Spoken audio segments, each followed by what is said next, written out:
Lots to talk about this week. Everyone is here at the table, so let's get at it. Topic one, Jacques Parizeau, one of the spiritual fathers of Quebec separatism. You saw in Terence McKenna's report what he had to say today in his commentary. Chantal, is that good or bad for the debate over the Charter of Values? It can't be good for the promoters of the Charter to have Jacques Parizeau, who is the elder statesman of the movement, say this is going too far. And the way he has done it in tabloids, huge circulation, the wording that he has used, non-confrontational, he's basically telling people who like the Charter and who will often be sovereignist, I can understand why you think you like it, but really it's not who you are. And you should change your mind. And I suspect that this is more of, people think you should shoot it down with a cannon. This is more like one of those cluster bombs. And you have to wait a while to see whether it impacts on support or not. All right. Well, one of the areas he clearly thinks they've gone too far is on issues surrounding the minority division within Quebec, the minority segments of Quebec. And here's one of the things that he had to say in that commentary that's got a lot of people talking. Obviously, this is a translation. Meanwhile, in Ottawa, all the various parties are declaring their support for minorities in Quebec. Indeed, Federalists are casting themselves as their true defenders, the minorities' true defenders. Interesting to hear Jacques Parizeau talking about minorities in Quebec. Things have come to a pretty pass when Jacques Parizeau is the voice of reason on these types of topics. I agree with Chantal. This is potentially devastating to the bill. It depends on whether the PQ wants the bill or they want the issue. If they want the bill, he's given them a way out. He's given them a way to kind of bridge over to the CAQ. Because he's talking about a sort of a watered-down version of this where he would only prohibit the religious symbols on figures of authority like police officers, which in principle I don't think is any better, but it's still politically probably more saleable. But if they don't, that would take away from them the wedge issue. That would take away from them the opportunity to try and pry votes away from the CAQ, which was, I think, a big part of the point of this whole exercise from the start. Where are you on this, Bruce? Well, I think today's comments by Mr. Parizeau is another example of the Charter actually bringing out some of the worst that you can see in Canadian politics, but also some of the best. I think Minister Granville, the minister who tabled the Charter, said the Quebec government would listen to Mr. Parizeau's comments along with those of 25,000 other Quebecers. I think if he thinks that it's going to land with no more authority than any other 24,999, it's easier to understand how he tabled such a tone-deaf political document. I think this is a very bad day for the Charter. I think the idea was to rally nationalists, and clearly it's got them fighting amongst each other. But one point, Jacques Parizeau gave advance notice that he was uncomfortable with the Charter. He came out today, I believe, and people still talk behind the scenes to Jacques Parizeau. I believe that if he thought his party was about to go the consensual route, he wouldn't have published this. He would have let them walk away. The consensus has been there for all to see. So I figure that he believes that they are going down in the other direction, that they want to make this even more of a wedge issue, that they believe it's binding votes to them more than it's losing them votes. And if that's the case, then they won't listen. And the only trial balloons you've heard come out of the PQ camp have been, we're going to tough it, we're going to remove exemptions. They have not been backing down at all. Well, this is the key point I want to try and get at here, because, if you're one of the strategists who are sitting in the back rooms of the Parti Québécois, coming up with this idea over the last couple of months, is this where you wanted to be by today? I mean, you can look at this in any number of different ways. And is there strength in the argument that this is exactly where we wanted to be? From what I know, they thought they had talked to Jacques Parizeau and that he was largely on side. That's not what's happening. I don't think they saw the Hospital Association this week come up with, we polled all our members across Quebec and none of them report any problems and none of them want to be under this Charter. We're talking here about hospitals, not in Montreal where there are large minority groups. I'm not so sure that they measured all that. I understand that they wanted to harden up support for them, but whether they're now isolating themselves rather than getting new support because of the Charter is an open question. Well, I think there's this, if you're a strategist in the short term, focusing on the election result that you want and how many votes you need to organize, how efficiently among nationalists, you might come to one answer, and it would be an unpleasant answer for everybody who doesn't share the point of view behind the Charter to see. But I think maybe what Mr. Parizeau was really talking about was the risk of branding the sovereignist movement far into the future as a movement that really is fosters intolerance, or at least lacks a spirit of accommodation. I think that's exactly right. There's a short-term and a long-term. We talk about this a lot of times with the Tories federally, that, oh, they only have 40% support on this issue and 60% is against it. But if they own the 40%, it's actually, in our system, that can be quite powerful. And the PQ is potentially in that position, at least in the short term. But I agree with there's the long-term reputational damage. All right, topic 2 starts with Barack Obama. Watch him from just today, I think. It's the unwillingness of Republicans in Congress to stop refighting a settled election or making the demands that have nothing to do with the budget. They need to move on to the actual business of governing. All right, so you've got the U.S. government shut down. There's, partisan politics, gridlock resulting in this. So the question is, I don't want you to try and explain them, but I want you to try and tell me whether this, I understand and appreciate, as does everybody, our systems are different, but could the situation in this country lead to that, Andrew? Almost impossible to do so. In our system, if a budget is defeated, then the government goes down and you hold fresh elections, or you call for another government to be formed, more rarely.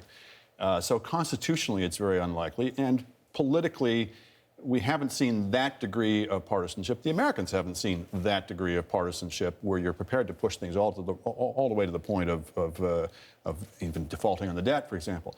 So there are particular differences in the systems. There's also particular mechanics in what's going on in American politics right now, where you've got so many districts in the states now that have become either homogeneously Republican or homogeneously Democratic. And these Republican congressmen, the minority within that party who are driving this, are in districts where they can't possibly lose their seats to the Democrats. The only danger they fear is from a primary challenge from somebody even more radical than they are. Bruce? I think it's almost impossible to have functionally the financial stalemate that they're having down there. But as to whether or not the conservative movement in Canada can blow itself up, which is really what's going on down there, yes, that happened once before. The Reform Party and the Progressive Conservative Party saw that happen. But it doesn't happen very often. Kind of worked, though, for them, blowing themselves up. It did, but I mean, over time, what happened is that the new Conservative Party, although they would probably hate to hear me say it, and they'll probably hear about it afterwards, have become a little bit more like the Progressive Conservative Party was with each passing year and each effort that they've made to win a larger share of votes. And the reason for that is that what's happening in the States is about a rump of the Republican Party that really doesn't like government and really detests the idea of compromise. In Canada, I think our political culture is fundamentally different on those 2 points. More people generally believe that compromise is what's necessary in politics and that government is necessary too. We are not beyond, though, parties or groups denying elections. And I know people think of the parliamentary crisis, but I'm thinking of the GST. That was part of a platform in 1988. The government was re-elected with a majority. And remember, the Senate, the Liberal Senate, going on a rampage to stop the GST from being adopted. And I remember having done an interview with Jean Chrétien, who had become Liberal leader at that point, and he himself didn't know what to do with his senators. You could see that he was not asking them to do this, but he didn't have any means as a leader to rein them in, and that's, for me, a closer example to what we see in the States than even the parliamentary crisis. I want to take a bit of a different tack than Bruce, though, on this, in that I don't think we're immune to having radical politics, and I don't say radical as a negative word either. There have been parties and governments in our system that have had quite radical agendas. It's just that they could then, if they won a majority, roll over everybody else, and nobody within or without their party could really stop them. And the American system is built to force people to mediate and negotiate their compromises, their differences. They have radically different views right now in the States. They're a society under a lot of strain. And what's broken down is, the people who are supposed to negotiate those compromises, the kind of moderates within each of the parties, don't really exist anymore. The parties have sort of split off. And in a presidential system, if the two parties are really divided, and if they're divided against the president, it's very hard for anybody to win at that point. In our system, if the two parties are sharply divided and one wins a majority, they just put the hammer down. There's a very good argument that could be made that as much as you could blame the Tea Party for what's happening down there, you could also blame the Republican Party establishment for not having defended this idea of a mediation role. I agree with you that that mediation role is built into their system, except when the people who are supposed to be leading the mediation abandon their responsibilities, which I think has happened in many respects. We've only got a couple of minutes left. I want to put Christy Clark, the BC Premier's comments from yesterday about the dangers of what the tanker traffic on the West Coast today has the potential of, and her call on Ottawa to do something about being better prepared. Here's a reminder of what she said. We are not ready on the marine side. The federal government needs to really improve the resources for the Coast Guard on our coast if we're going to protect it from any spills. And the problem for us is not just future, it's today, it's right now. All right, so this is the latest entry into the debate over everything from pipelines to offshore traffic. And I am wondering, Bruce, politically, why is she saying that? Well, she has a lot of leverage in this debate right now. She's obviously got a fresh mandate, and she's speaking with a great deal of authority and weight in terms of the national political debate. And so clearly she's decided that she's going to use it. She knows that the Conservatives care about the significant number of seats that they have in the province. And she also knows that public opinion, well, she knows two things about it. One is that it would rather get to yes on some of these projects than to no. Adrian Dix tried an argument about getting to no, and she won with an argument about there must be a way that we can do this. And the second thing that she knows is that voters want more reassurance about safety.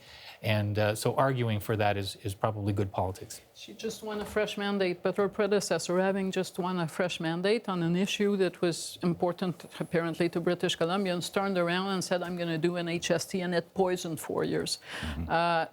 I think British Columbians did give her a mandate not to close the door to pipelines, but to build what she calls a social license for them. And I think that's a clear signal to Ottawa that she is not going to be doing a Gordon Campbell on her mandate and turn around with that majority rule and say, well, finally, I don't have any big issues with those pipelines, which would probably ignite British Columbia at least as much as the HST did.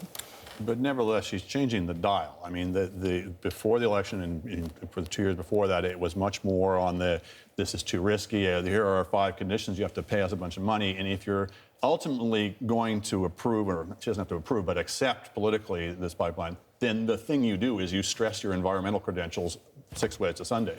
And that's clearly what she's doing there.